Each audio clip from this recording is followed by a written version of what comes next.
in his life and like what his plan is for, you know, executing this massive plan. And sometimes he'll be like at an open mic singing the song just about like what's going on in his life, or he's sitting on a park bench singing the song. And the second season, because there are 2 seasons, they're more so like his running internal monologue. And I'm about halfway through the second season right now. I'm watching an episode last night. He's singing this song in his monologue. You know, this song about how he has to do this thing to, you know, get this thing so he can go and do this. And in the middle of this song, something so crazy and unexpected happens that I laughed so fucking hard I had tears running down my face because it was just so unexpected. And once that ends, the song starts up again. And I believe the first lyric is, "Man, that was so fucked up." And it's just like, and then the song continues, and it's like the aftermath of this crazy, unexpected thing that just happened. Mm-hmm. And I rewound it and watched it 3 separate times. It was so goddamn funny. And just because it like just happens out of the blue. And then he has his reaction to it in his internal monologue folk song. This probably sounds like a really weird show, but it's not. It's well worth it. I highly recommend it. Patriot on Amazon. It's really funny. Nice. I'll have to check it out. Yes. Like I said, it's only 2 seasons and 18 episodes altogether, so it's not a large time commitment. So definitely give it a watch if you're so inclined. And then the only other one I have is I want to recommend the Coen Brothers version of True Grit. Because fuck John Wayne. Yeah, I remember we were talking about that the other day. Yeah, I've seen the John Wayne version. I did not care for it, but I'm not a John Wayne fan either. But the Coen Brothers version sticks actually closer to the novel that the movie is based on. And Jeff Bridges is so goddamn good in it. Haley Steinfeld is phenomenal in it.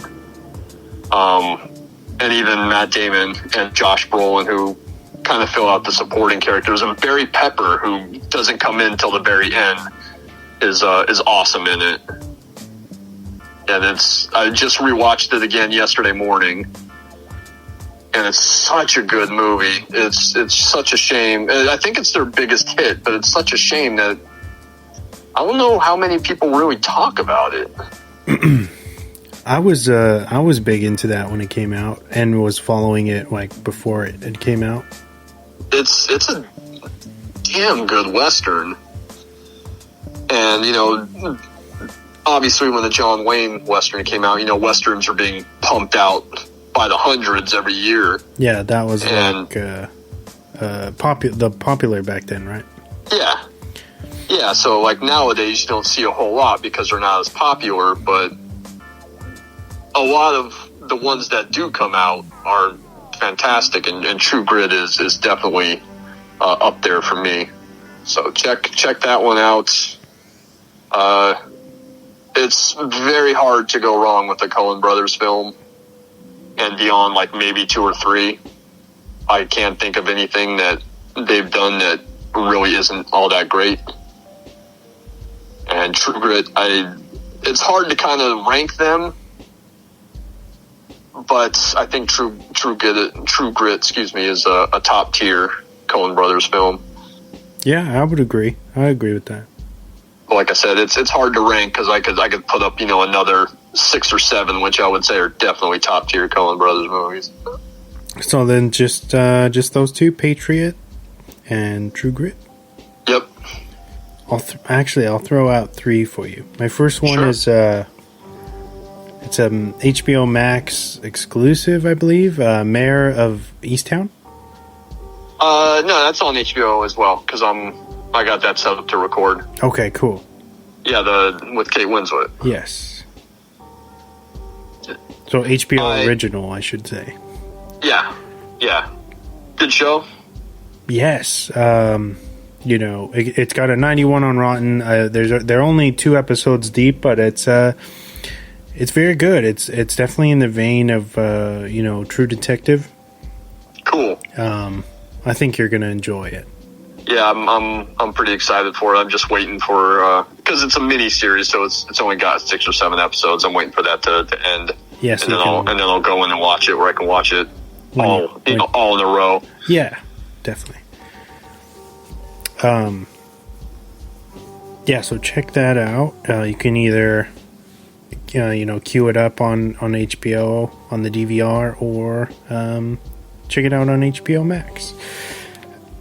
And then another one, it's a Netflix original, The Stowaway, with with Anna Kendrick and Toni Collette.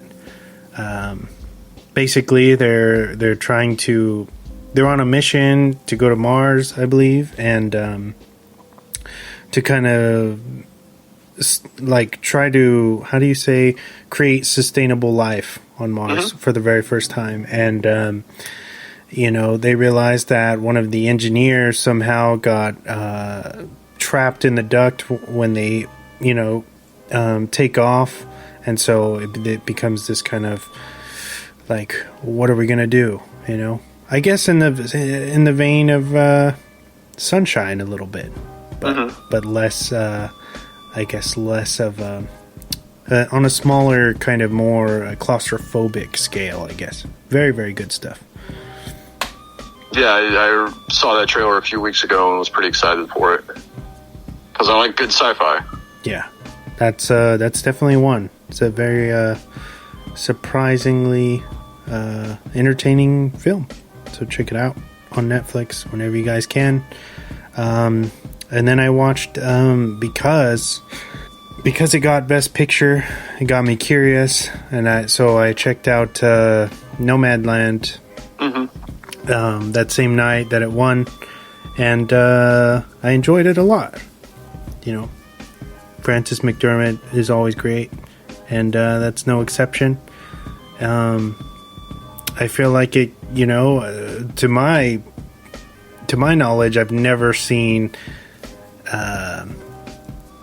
that kind of culture translated onto film in that way. So they really did something original there, and I'm glad, like you were saying before at the top of the show, that, something like this was fucking ruled the Oscars pretty much, you know what I mean?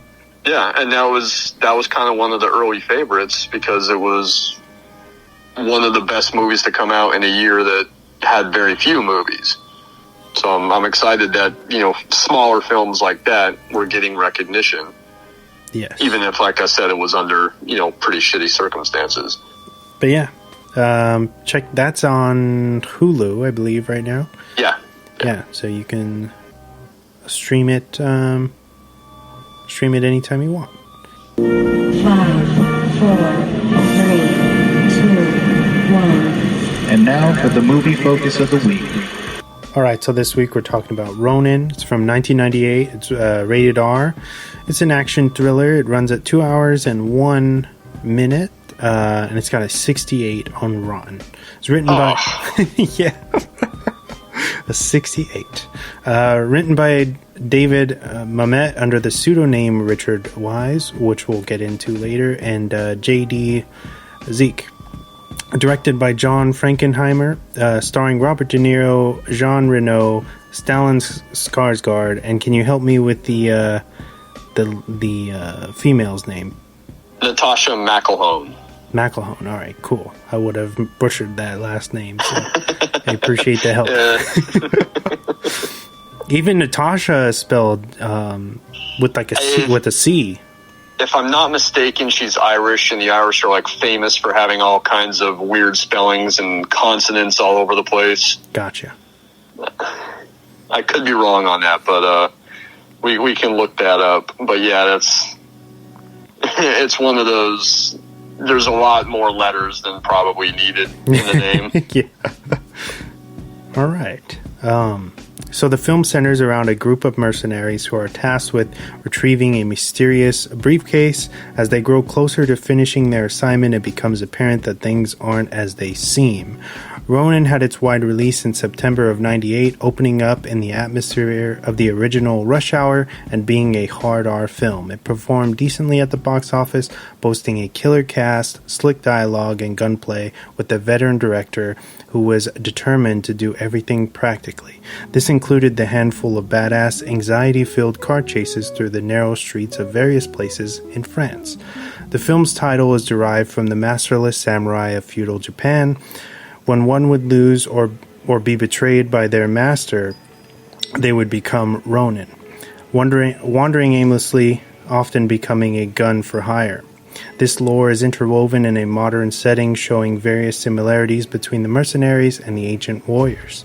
Over the years, it seems this film has flown somewhat under the radar, which is a real shame, as it does showcase one of director John Frankenheimer's last truly great films. We challenge you to check out the flick, as it is streaming now on Stars. Thank you. That's good. Your intro, as always, is really good, Swan. Thank you. But I really want to know is why were you so animated on this film, and what does it mean to you particularly? Well, I mean, kind of like you said, like it's a movie that's kind of flown under the radar. I made the Fucci face at the 68 on Rotten Tomatoes because it doesn't deserve that. It deserves to be in the 80s or 90s, in my opinion. Yeah. Oh, yeah. I think it's just a super good, vastly underrated action movie. We'll get into the screenplay mess and the writing credits on that, because that turned into a kind of a mess there. But the dialogue in it is really good. There's a lot of ambiguity to the characters and, what their task is. Well, not necessarily what their task is, but who they are. Yeah. The big question, obviously, that De Niro asked multiple times is, what's in the case? And spoiler alert, that is never answered, because that's not really the important thing in the movie. It's a movie that I saw when it came out, that I absolutely love, that I don't think anyone else really talks about. And it's so good. Car chases are crazy good. And like you said, anxiety Yeah. inducing. Yes. But it's a movie that's kind of like when we spoke about Get Shorty back in the fall, where it did okay, but not a whole lot of people really remember it or talk about it or have even seen it. And I would like to change it by talking about it.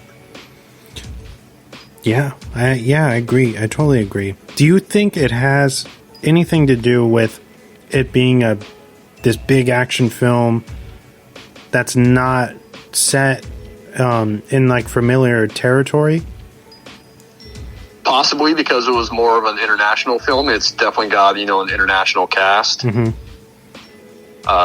They're not only the actors, obviously, the characters that they play are, from all over. And yeah, like maybe the European setting was, I don't want to say like a turn off, but maybe a deterrent to some people. I don't know why certain movies fly under the radar, and why to talk about another shitty action movie or something, why like a Fast and Furious is so huge despite it being so goddamn stupid. I really dig Ronin. I love it, and I think it's definitely one of Frankenheimer's best. I think it's one of De Niro's best, and it's in all honesty, it's kind of a sparse action movie. Like, there's not a lot to it. I mean, yeah, I mentioned that there's ambiguity to it, but it's not like hard to follow. It's not really convoluted at all.